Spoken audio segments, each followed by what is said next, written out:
So what God has taught me, big part of my story, and I'm still learning, and I think I'll always be learning, is that the human flourishing, for which I have a passion and I love seeing it, it only occurs where there is interdependence. All healthy things integrate.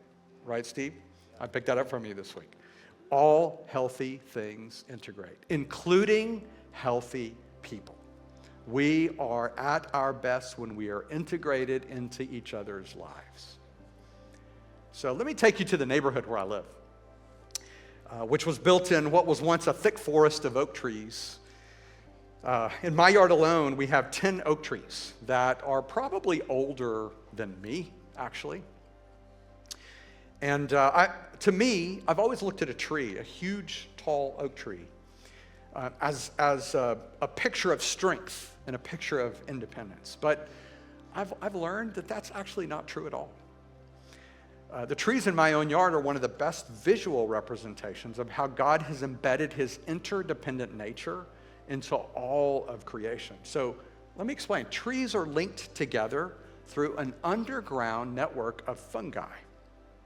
This is fascinating, and it operates like the neural pathways in our human brains. Though they're separate plants, these trees are, the trees are so integrated that in many ways they function like a single unit. In one study, a Douglas fir tree that was injured by insects seemed to signal to a nearby pine tree via a chemical that traveled through the fungi to warn that neighboring tree about the insect's danger. So the pine tree then produced a chemical to ward off the insects and protect itself. Isn't that amazing? So in my neighborhood forest, all flourishing is mutual. One tree cannot flourish without the nearby trees also thriving. That's true under the ground, but it's also true above the ground. Where I live, where we live,